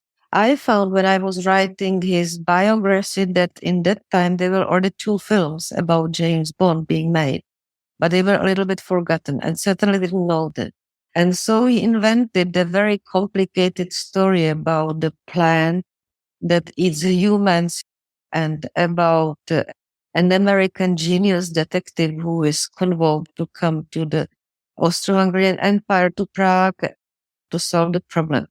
And this is a very funny film because this is the same principle like Lemonade Joe, that in the same time, there is something like a slight admiration for America and its people and its humor and everything. And in the same time, this knowing that the people from the West, especially from America, knew absolutely nothing about Eastern Europe, that they had a very strange picture figurated by the propaganda, which was, by the way, the case on the both sides. And they made this film, and it was the same case, like in the case of Lemonade Joe. That means that, first of all, everyone who was working on this film was absolutely enthusiastic. So the people were doing much more than they were asked to. Actors or the authors of the costumes and animator Jan Schwankmajer, who was in charge to animate this plan, this Adela. So in the end, this film was something like a very unique in the middle of 70s, which were in fact a very dark part of the Czechoslovak history. So this was this Adela. And afterwards, this was a time of, big political troubles. This is a time of Charter 77 or the time where people were pushed to be engaged officially against Charter 77. And I've forgotten to say one thing that can be interesting, that I think it was in 1973, George Roy Hill was shooting in Prague, Slaughterhouse Number 5, and the photographer, DOP of the film was Miroslav Ondříček, who was a Czech photographer who was normally the DOP of Miloš Forman. And my father had a big dream of his life to make a film, very serious film about Wild Bill Hickok, because Jiří Brečka was a really big fan of the Wild West stories. He wrote an amazing book about this, but he was not in this case interested in legend. He was interested in the true life of these people. And he was interested, his question was where the legend, where this romanticism was born, because he had a lot of books and he was thinking about it, and exactly this frontier life in the 70s or 60s of the 19th century was something extremely rude. So who were really those people who were becoming heroes of the folk songs and of the films and everything? So he had this synopsis about Wild Bill Hickok, and he asked through Miroslav Ondříček to meet George Roy Hill, and he was very kind and invited him to come. But in this very day, my father was kicked off his job in Barrandov, so he didn't come because in the end, he was very much afraid. This was not fun in that time. I must say that I saw a film about Wild Bill Hickok, which was made, I think, in the 90s. And this was a kind of very same story. So I don't know how it was. In the end, this was the only one story of his life. So I think it's normal. So this was one of these missed opportunities. Yeah. And so after being made this Adela, didn't make her dinner yet. They wanted to make, because it was a very huge success also for international sales. So they wanted to shoot a sequel, but it was not possible. They had a synopsis of the film, which was called Nick Carter in Istanbul. They wanted to co-produce with Turkey. In the end, it was not possible. And the time was going on, and my father was very ill. He got a heart attack, and he had big problems. And in that time, there were no bypasses or possible to cure the diseased heart. So this was very difficult for him. And in the end, Lipsky came in 1979 or 78. And he said, listen, what's going on? I know that there is something like a pre-slot in the plans of Brandos. Pre-slot means following. This was a planified economy. That means the regime decided that the next year they were produced, 200,000 of shoes, or 40 films, or 50 films. And then they were selling the plan. The problem was, of course, that sometimes people needed 500,000 shoes or 100,000 shoes. And in this case, that's why it didn't function. But basically, in the cinema, if there wouldn't be the ideology, I think it was functioning quite well. It was very professional. And what happened this year was that one film that was planified for some reasons that I don't know, somehow fell out of this program. And Lipsky said, they can let us in, but we must come very quickly with something. My father said, oh my God, what do you want from me? I don't know. It's just the full-length movie and everything. And Lipsky said, listen, I had a book that I loved all my childhood, and this is Mysterious Castle in Carpathians by Jules Verne. Should I tell them yes? And my father said, of course, tell them yes. And so this was the beginning. And it was a very quick action that had to be. And then Jiří Brečka read the novel, and in this moment I was already quite mature. I was 25 years old, and he was talking with me about it, and he said, this is a very complicated, because I think that this is one of the very weak Jules Verne's novel that cannot be really adapted for the movies. I must say that he was already involved in Jules Verne's novels before, because he was co-writing 2 films, which was Baron Munchausen, and before very famous film, The Invention of the Disaster by Karel Zeman. So he knew very well the author, and it was the author of his childhood too, eventually. But suddenly, and I discovered it later also with several books, they are books that they are seducing you to be adapted, because it's visual, it has a story, they are funny characters or interesting characters. But in the moment when you start to change it from book into screenplay, you realize that it has absolutely no logic. And when you start to do it, it loses all its charm. So now what to do? Because he was in a very bad physical state, and it was very much in a hurry. So he started to write, he didn't know what to do. And because he didn't want to do, he started to invent a very special dialect. He only knew that they will transfer it from, it was already in Carpathian, but they will transfer it in an existing bizarre landscape that theoretically is somewhere between Romania and Slovakia. We don't know exactly. And Jiří Brečka started to invent a special Slavic dialect. He took all the dictionaries of the possible dialect of the Czech language. This is a small language, difficult, but still when people laugh, they laugh mostly to this, what the people in the film are saying. So I hope that the translation of the film is at least a little bit funny, because for us it was always a big fun. And he didn't know what to write, but he started to speak with this new language, with this new speak that he invented. And he was more and more unhappy. And so they finally put it together. They hired actors and everything. It was not that cheap. It was, in fact, quite an expensive film.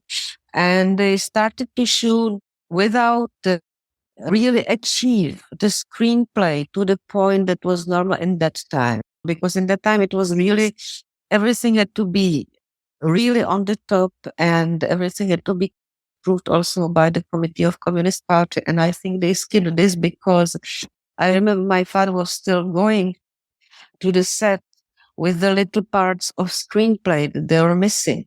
Yeah. He was always present on the set. He was there officially as a costume advisor because he was specialist on the everything like realities of the end of 19th century. But in fact, he was bringing the small paper. He was always writing by hand, and they were finishing everything directly on the set. And the point is that when they finished the film, which was, of course, very much awaited by the audience, and everyone said, "Oh, this is not a good film." And my father was absolutely sure this was a very bad film. And he said, "But what could I do? This was the only thing we could do in this very moment." And by the way, he was really in a horrible state, and he died one year after, 1982. And what happened? I didn't think about it because I had my life, and I only returned to my father's work when I was around 55, something 30 years later. And I wrote and published his biography because I realized that there is no one else to do it. No one was left. And in this moment, I was invited to the small film festival here in Czech Republic to introduce this film, Mysterious Castle in Carpathians. It was for me something totally forgotten. And I was thinking, okay, I go there, but it's 30 degrees Celsius in the afternoon. Everyone will go to the bath or whatever, to the pub or to this forest. Then I came it was in a gym. They were young people everywhere. It was full. They were sitting on the floor. They were standing. They were applauding. I was thinking, my God, what's going on? And they told me that, in fact, this is the film of their childhood. Because in the meantime, the culture of videotapes was born, of the VHS tapes of their parents or recorded them for the television, or that they bought it. And those were children. This is also the generation of my children who are watching this film again and again. And today you have children here who know this by heart. I know a film director who has a child and 3 years old. He knew Mysterious Castle in Carpathian by heart. What happened next? That, for example, I'm now working as a script actor with one very fine film director, like Animated, which was a story taking place in the 16th century in the forest in Bohemia. And I said, "But what are you doing? You have here directly characters from the Mystery House of Carpathian." He said, "Oh, you are completely right. I absolutely didn't notice that because it was so much in me. I saw it 100 times when I was a child, and I was very much afraid." I said, "You were afraid? This is a comedy." "Oh, for me, it was not comedy. It was really horrible. And I was only laughing after." So this is the story of Mysterious Life in Carpathian. Can you tell me, what was Oldrich Lipsky like? I have a project eventually to do something about these 3 comedies next year because first time Lipsky will have this 100 years. And the second time, someone told me, and it's right, that it's how much is the 60 years of the opening of the Lemonade Joe here in Czech Republic. So we would like to do something like a small exhibition and everything. Oldrich Lipsky was beginning as theatrical director. Originally, he was not from Prague. He was from the country. And I think they had a kind of amateur theater in a small town in Bohemia, but he was also very much in for the Westerns. For some reasons, these guys, they could see a lot of Westerns during World War II, even when America was already in war. Germans were confiscating the copies of the American films, but these copies, they were somewhere. They were guardians, and the young people are giving money or the cigarettes to this guardian to show them, to project them these films. And I think also this motivation of doing something forbidden, because it was not like going to the movies. You were doing something dangerous. So this was a part of a magic. And after the war, Lipsky was a persuaded communist, I must say, but he never did anything wrong to anyone, as far as I know. He was a very good guy. And he was director of the theatrical version of Lemonade Joe in Prague in the 50s. And I remember I just had in my hands a letter of someone on these times who said, but this guy, he has the qualities of Ilya Kazan. What he is doing on stage with this, like Western thing, this is unbelievable. And then he started to do also films. First, those were really regime films, but later on, he started to do also other films. And I know that he was extremely attracted by Hollywood, and his real life dream was to make at least one film in the United States. Thing that he could never do, but I think he was quite close to that. And outside of this Lemonade Joe, he made, in my opinion, 3 great comedies in the beginning of 70s, which were the combination of the science fiction and comedies in this Czechoslovak version. Quite funny. And I think it could be quite interesting for today's audience for the same reasons, like these mysterious classmates, apathy and everything, because this is a kind of humor that is in the same time, I don't know, sometimes I feel that I laugh because it's so stupid. You could never really invent something so idiotic. So in the end, it has this quality. If I compare it to the Terry Gilliam poetic, for example, Monty Python Flying Circus in Generous, you go always too far, more far than the normal author of comedy would go, and it functions and people laugh. He was a very good partner for Jiří Brdečka because he was a genius partner for the screenwriter, because he was always saying, I want to make exactly the screenplay by Jiří Brdečka. I don't want to do anything I invent. It's good like it is, and I want to have it always at my side to tell me what to do. So what the screenwriter can wish more. They were really very much friends, more and more. There are a lot of comedies, or a couple of comedies that were funny here, but I don't think that they can have an international impact. But some of these really, I see it only today when I realize on which professional level this studio was. Really a word like, because it was not like that later on in 90s and whatever. Now it's quite okay also, but these films, I don't know. So I don't speak the language, and so I don't want to be obtuse when I ask you for more details about the language being used in Mysterious Castle, just because I see Salsa Verde and I laugh, I see Contracanto and I laugh, but I don't understand all of the complexities of the Czech language that you were talking about. Can you dumb it down for me? Yeah, I think I also don't know all the accent, all the American accent, but very typically is accent in Texas. Yes.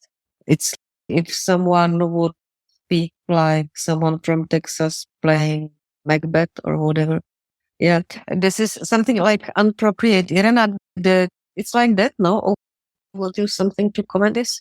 The way that the language works for Czechs that is in the film is, it's not only that it's fun because it is a dialect, but it's fun because it's invented dialect. So it's pushing something not only by the pronunciation, but also the words that used. And then they insert these words that are, for instance, for the Count Teleke, he uses this flowery language, or he's in love with using these foreign words within his like very noble language. And then to that contrast, the villagers speak this really broad dialect and vulgar words that, of course, for kids are just hilarious. And for the work of subtitles that we just finished with one of the best interpreters or translators from the Czech, Alex Zucker, it is really hard to really be honest or trying to interpret the language and at the same time make it easy as a subtitle. of course, there's lots of stuff lost in translation, or we couldn't push it the same way as you would on a page, because once you have it on a page, you could get used to certain ways of expression. That doesn't work for subtitles. So we had to dial it a little down. But if we try to preserve all the jokes, of course, and then try to give you a feel of the language. But and also there's the third kind of language, and it is this made up Romanian, pidgin Romanian language. Sometimes you see it in the signs in the film. We completely avoided that because that was just way too much. And so in as much as for the Czechs, that those things are untranslatable, there are certain Roman, like Latin words that you understand because other languages. And as much as Czechs would understand that, Americans or whoever else would understand it. So we left it without translation. And as in Czech, it was not translated except for translating of some posters or something that was translated Czech, we translated in English. But yeah, that was a very tough job that Verička sort of prepared for us. And yes, frankly, it's impossible to convey how Czech can cherish the language of the villagers. But there is plenty of physical humor, many gags, and when you work on a film, when you edit subtitles and you have to watch it again and again, I must say there are few spots where I always laugh, and it will translate in as from the visual cues. It feels a lot like I'm missing a lot when it comes to Vlastimil Brodsky and the way that he interacts with the main character, and just it feels like he's barely tolerating the opera singer main character. He's been a fatherly figure to him. He's taking care of him. At the same time, he's trying to advise him. Our Jonathan Owen, who wrote the essay that comes with the release, called him the man Friday to the Count. He is like taking back a little from the Count, just calm down or do this or do that. And the Count and his attitude, he's always overriding whatever Ignat says. And so we tried, actually, we did have, there was one other issue with names, like we kept them in the Czech, because translating names, it just becomes difficult. But if you imagine, like, you would call him, maybe Count would call him Ignatius. That's what I think, yes. I think that there is one point that could be interesting. These three comedies are built on the cliché, of the cliché being, elaborated by people who were fully aware of the fact that they are closed in the sort of bubble. They couldn't travel. They didn't have any contact with the other cultures. So this cliché was the only one left. But in the same time, it allows you to have fun of yourself, to have fun of this cliché because you are aware of it. You know what I mean? And it seems to me to be very interesting, and I think this is a reason why it's so difficult to write comedies today, because we know too many things. Yeah, very often comedies is based on the fact that the characters are a little bit, they are out of a different reason, ignoring what's going on. And I remember from these times, and maybe this was a sort of inspiration for both of these films, I had at home, or we had at home, one print of Newsweek, and there was a big picture of the woman in the Slovak national costumes who was selling painted eggs in the street of Prague, which was a very typical moment before Easter. This is a kind of souvenir. And so this was a market, yes. And this picture was sold in the Newsweek magazine, which was a very intelligent, in fact, like something like a common thing. That's how the street of the Prague are looking. which was really fantastic. And I was always very angry when I saw that. And at the same time, I realized more and more that this is exactly how the Westerners want to see the Eastern countries. So if you watch the Mysterious Castle in Carpathians, this is how the Westerners want to see the Eastern countries. This is the East, finally.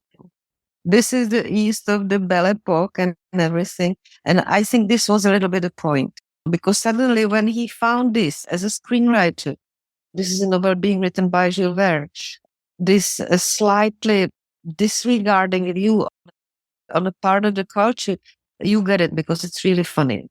Because that is how Teleke is seeing the villages. And he's always very clever, and he's most clever of all. And at the same time, as we know, he's very stupid. And that's it. There are some things that you discover only when you work on subtitles, because you really need to be precise about many things. And so there were things that even I learned through our translator, because we just wanted to convey everything truly. And so, for instance, opera, I forgot exactly what it's called, a vampire, something rather.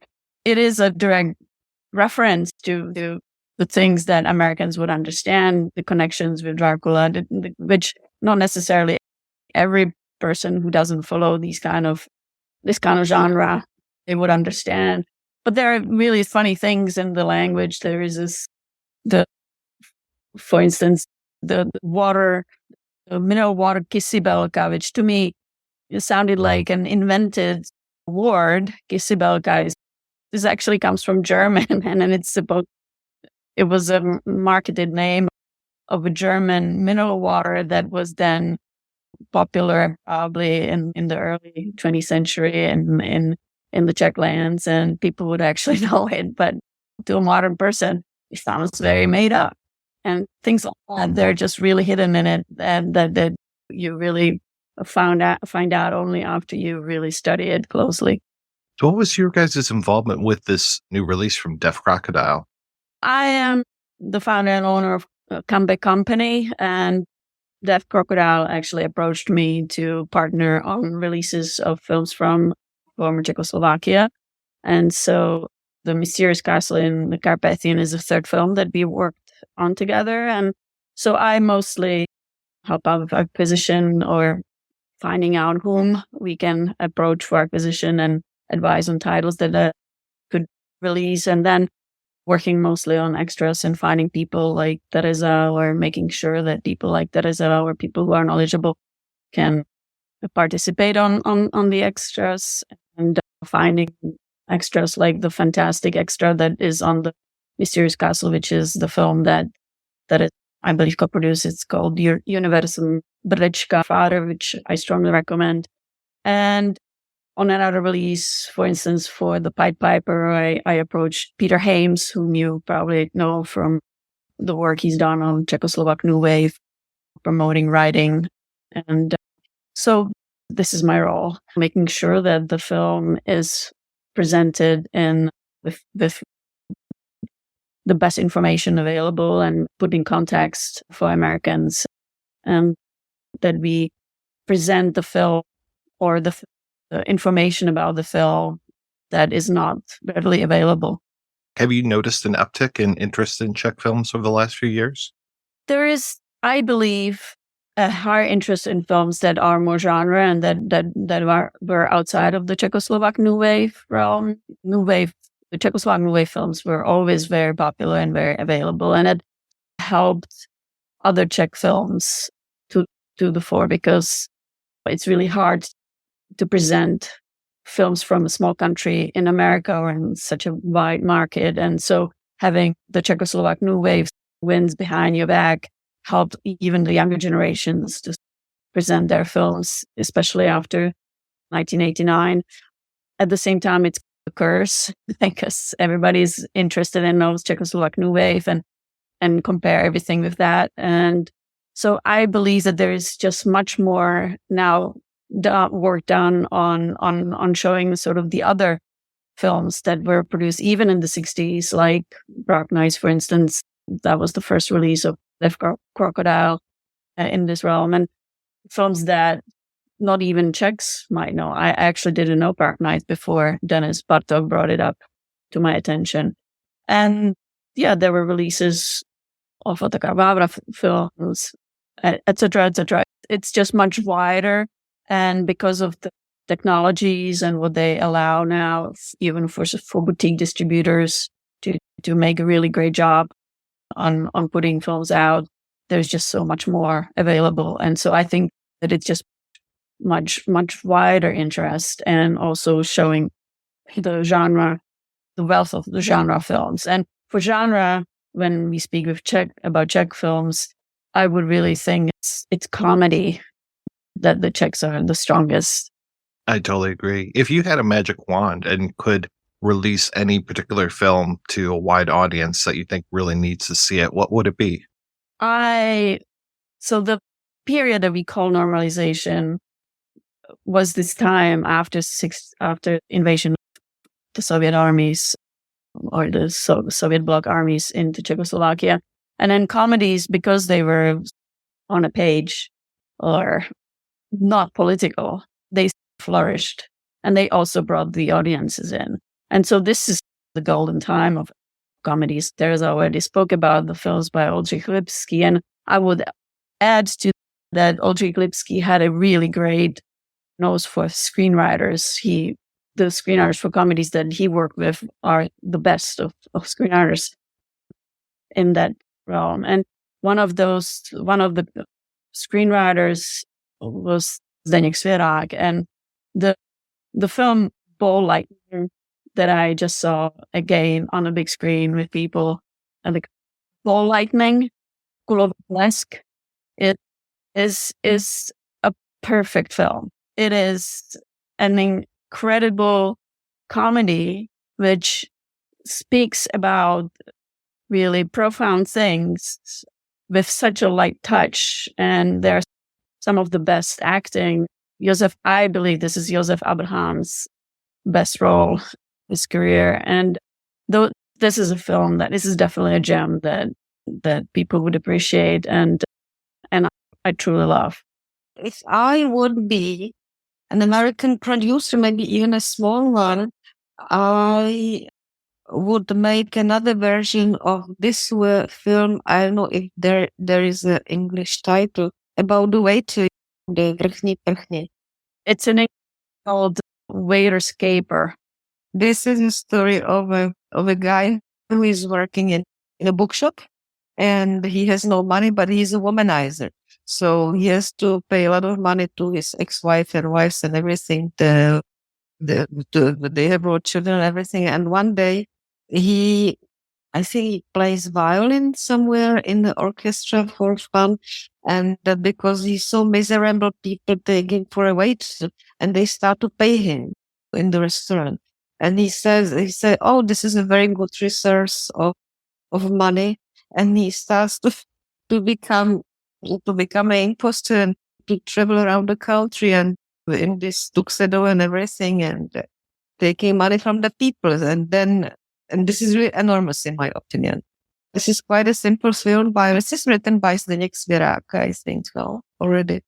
And so this really can be a success. I think that it's a little thin, but I don't think that it's such a perfect comedy as Ball Lightning. But again, it's the same actor. It's Josef Abraham in the lead role.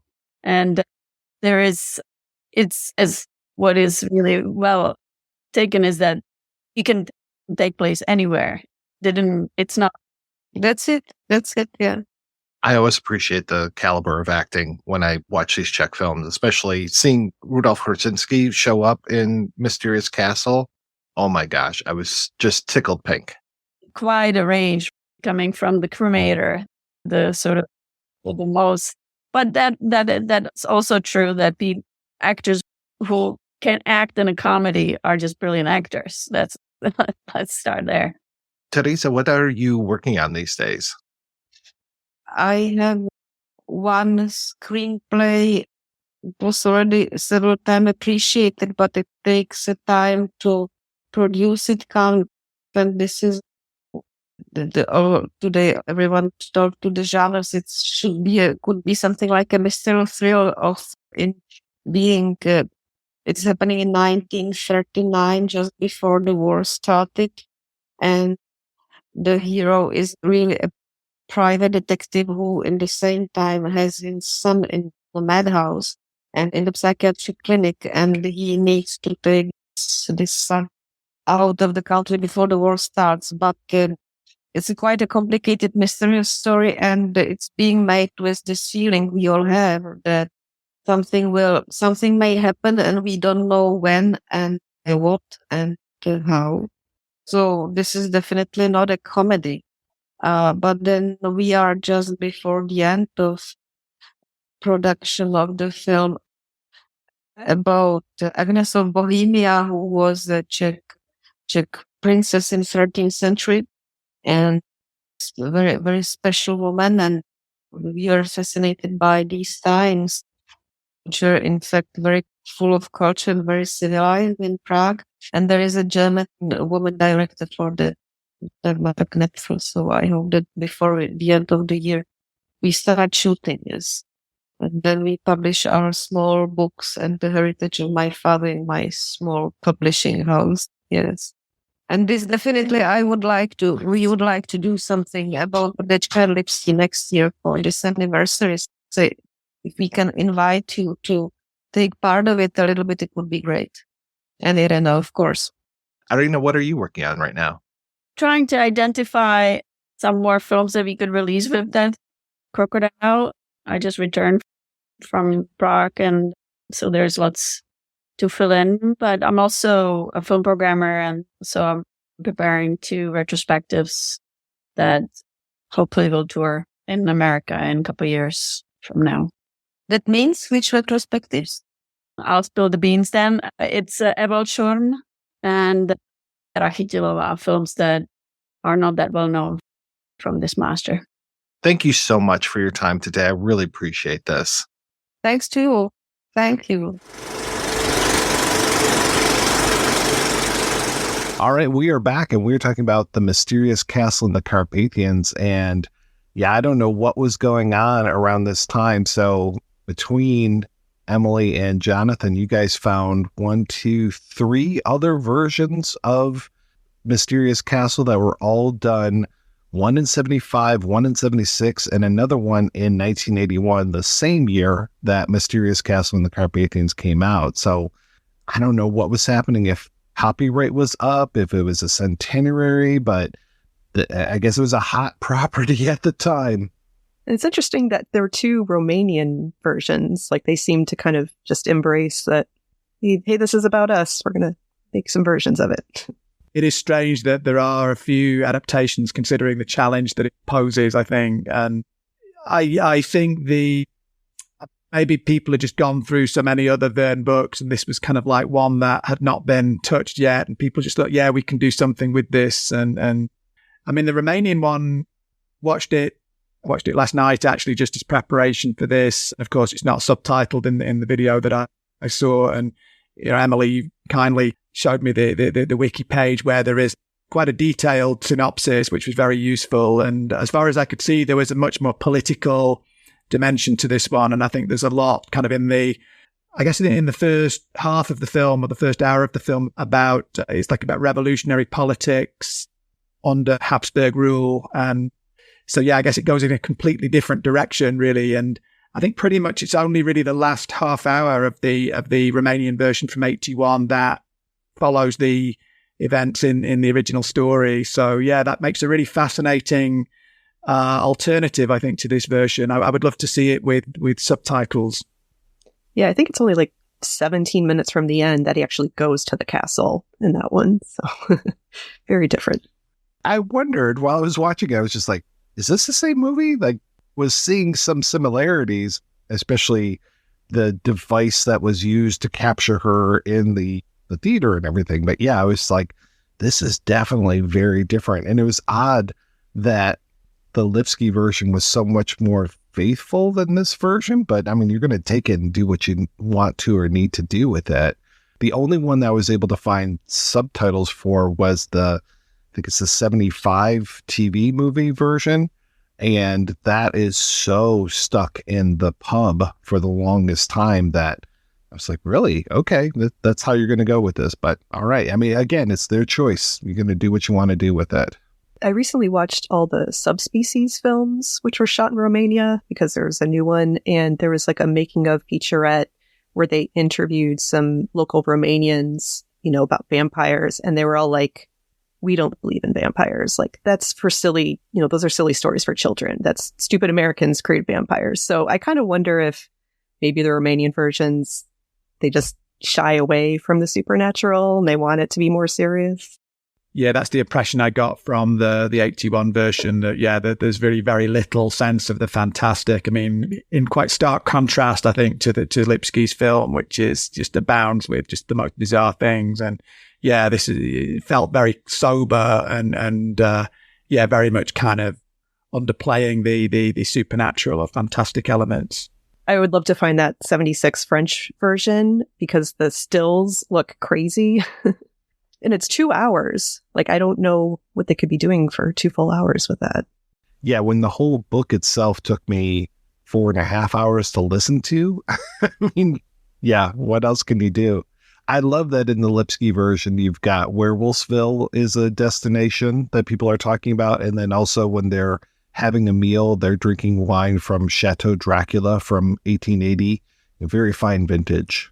Yeah, it's hard to believe that this was written, the book was written before Dracula, because it almost feels like, I think the book in a way feels almost like a parody already, doesn't it? Because there's just so many Gothic tropes that are sort of lumped together. And it's almost like it was kind of pastiching Dracula before Dracula was actually written.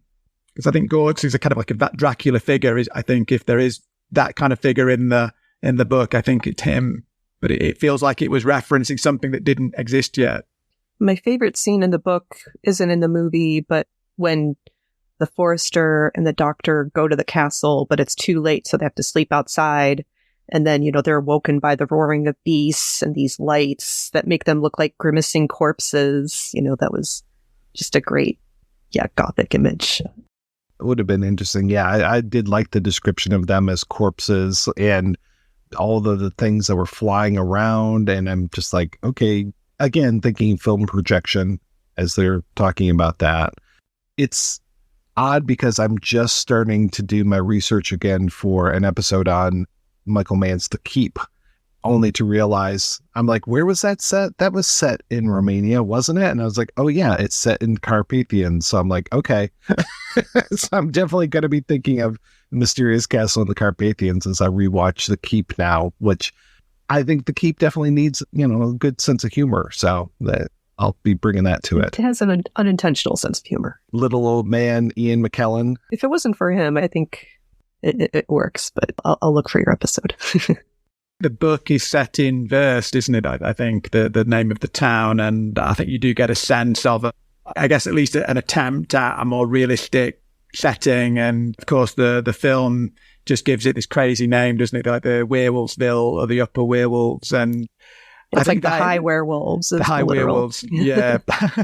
And I think that is part of that satire, isn't it? About this, I guess, kind of Western or West European ignorance about Eastern Europe that, might as well be a fake place. It might as well have this fake language because there's all these preconceptions and, sort of wrong ideas about this landscape. And yeah, he's totally sending that up. Werner Herzog's Nosferatu came out in 1979 and was filmed in Czechoslovakia. The town it was filmed in is Volkolinec, which is like wolf skin. So I kind of wonder if Radechka saw that and was playing into the, here's this Westerner, how they see our country. Yeah, that's a really good point. I thought of the tavern, there's the scene where Jonathan Harker goes to that pub and everybody's, oh, don't go to the castle. Like that kind of had that atmosphere. And we haven't talked about, in the pub scene with that, the old grandpa. Oh God, under the sheepskins. They kind of raise up with the, like Slivovitz or vodka. Just induced to keep talking, get the little sort of vials of Slivovitz. The first time we meet Vilya, he's buried under all these leaves and he's got his hand up and he's got his 3 fingers, and there's all those signs that have the 3 fingers there. And I'm like, is that some sort of like ward off evil spirits or something? That's kind of what I thought. And, and there's one in the window in the Count's room too. Yeah, I got that impression, that they've been put as as kind of like a warning or as some kind of, way to ward off evil. And then I think, again, the Teleke just misreads it, doesn't he? He just says like, charming sort of folklore or something like that. Charming, folk art or something. I mean, that's probably what I would do too, just be like, oh, this is so great. And everybody else, don't go in the dark room, oh, this is so wonderful. The room that they're in the castle, or has that, it's like the spy painting, or it's like the glass, and there's like a man looking in the window. Like it just kind of screams like someone's watching you right now. I love the thing where he sings so loud that he shatters the microphone and eyepiece that they're looking at. So then they have to gas them and then come down from the top. Kind of reminded me of like Old Boy for some reason, just keeping them prisoner in that room. But they only keep them prisoner like overnight. But, I had to do that in order to repair the painting and everything. And I love Krasinski with the soldering tool that he has on his fake hand that he's repairing everything with. That kind of reminded me of something like R2-D2 would have to make repairs. And it's funny how the Count is so full of himself, and the singing is, kind of obnoxious. I mean, he's just breaking glassware left and right, but it also saves him, so it, and there's that moment where, Villia's telling him, oh, what does your inner artist's voice say? And he's like, oh, my voice is just fine. But then it gets them out of the room that they're trapped in. My voice is great. And they, of course, has to start singing again. And you're just like, oh my God, for God's sakes, dude. Ignaz is just, add it to the bill. Like, this happens all the time. In a way, I think the sad fact that there isn't really a great tradition, or there's not a big tradition of Czechoslovak horror films. And I think when you watch a film like this, you feel that, they could have gone further with that. And I think part of the problem was politics, as usual, that I think there was just a basic distrust or dislike of horror from the point of view of the authorities. And it's, again, I think one of those strange situations. I mean, as with Lemonade Joe, I guess a little bit as well, where you have parody without having a lot of examples of the original genre itself, really. So, yeah, I think it's another film for me that just makes me sad that there was not more of that there were not more examples of Czech or Czechoslovak Gothic films. I mean, because, it really has all the elements you could want. I mean, of course, Badechka himself tried with Prague Night, which is a really fascinating film from the late 60s, but I feel that it was something that could have gone much further. A lot of his work is set in the past, and it wasn't, you think of him as, he must just really love old things, but it's really more just that's what you could get made. Like, it was really difficult to make something set in the present. So, he may have done something more like that, but just the environment didn't allow it. And I think Jules Verne was a relatively acceptable writer. I think although he was a kind of a pulp writer in a way, or a genre writer, I guess there was also that. There was a sort of educational dimension, I guess, to his work, or there's this concern with serious themes like science and so on. So I think he was probably a little bit more acceptable than maybe another type of horror or genre writer. So yeah, I think maybe that helped a film like this get made. And yeah, I mean, I've read about attempts to make horror films through the 70s. And I think there was a film that was going to be made about zombies, for instance, set in the Nazi era, set under the occupation, which sounds amazing. But it always just hit against the sort of cultural restrictions of that period of normalization, where there was just this distrust or dislike for anything that was considered as decadent or that was considered as morbid or unhealthy. So yeah, it was just something that never happened, sadly. Well, it was nice that Farad Vampire came out the next year, so maybe this was kind of leading the way.